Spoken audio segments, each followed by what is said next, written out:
We want you to be a part of our studio audience. If you're in the Toronto area, contact us.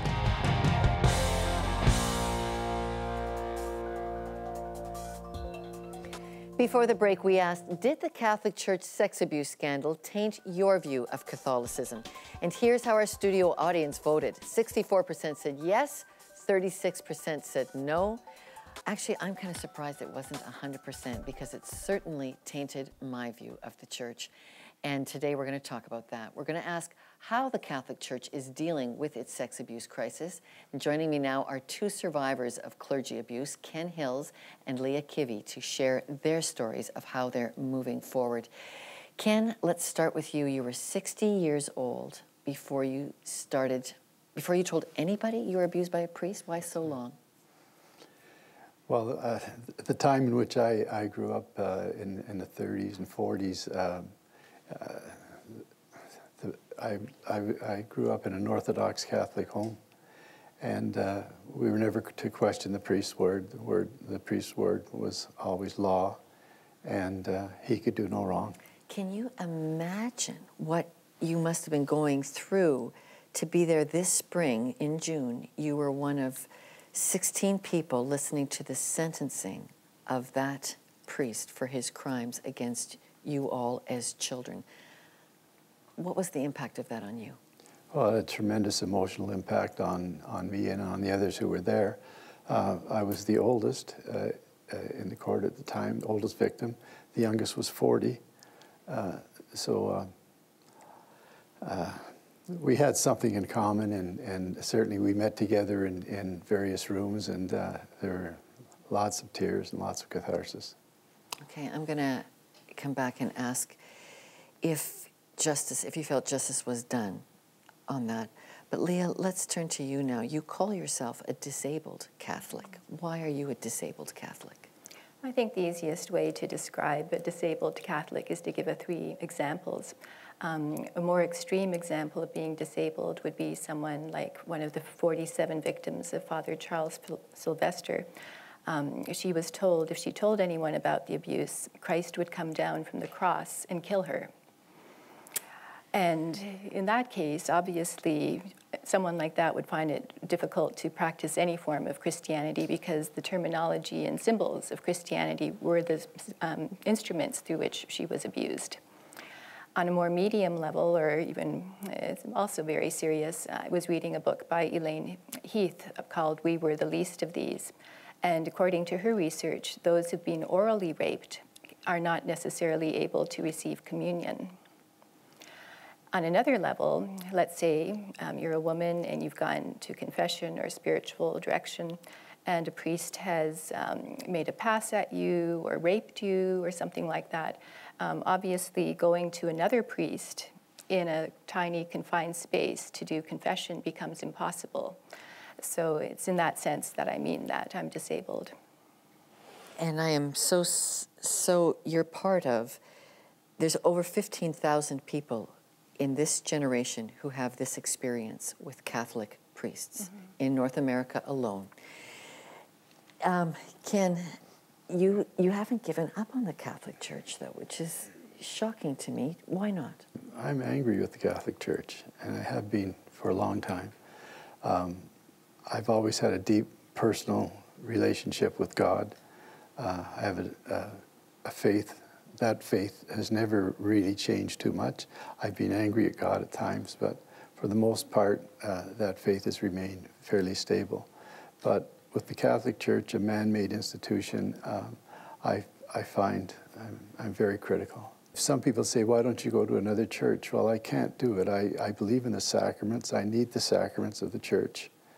I personally... And why do you need those? Because it's a spiritual experience for me that's difficult to explain. But when I receive the sacraments, it's getting a little closer to God, touching God, and it's comforting for me. And Leah, you also are still going to the Catholic Church, even though you describe yourself as disabled Catholic. What are you looking past to be able to do that? Well, actually, at this point in time, I'd be more considered to be on a sabbatical from the church. I feel that I'm trying to have a relationship with the church, and in the sense of being open to dialoguing with the church, to be able to provide input to them as far as how to prevent clergy abuse, and especially on how to reach out and help survivors, because I think that's the greatest problem right now is even if people's intentions are good, they don't have the skills to be able to minister to survivors. Okay, we have some comments from the studio audience here. Ma'am, your opinion. We need this time of listening, of appreciating the deep woundedness, and then perhaps there will be a readiness and an ability to hear what is being done for this never to happen again. So do you think there should then be a reconciliation hearing, just like what we're seeing going on the Aboriginal issue? Do you think we should have open hearings between the church and the laity? Ken?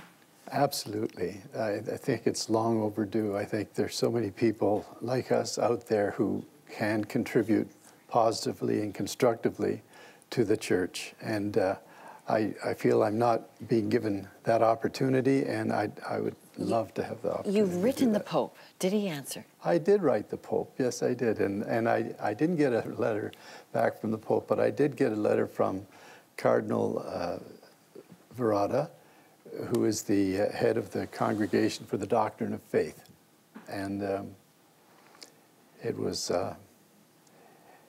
not a comforting letter, but at least I did get a response. You're asking for priests who've been guilty of sexual abuse to be defrocked. Absolutely, yes. Leah, this idea of dialogue will heal, hearing victims will heal.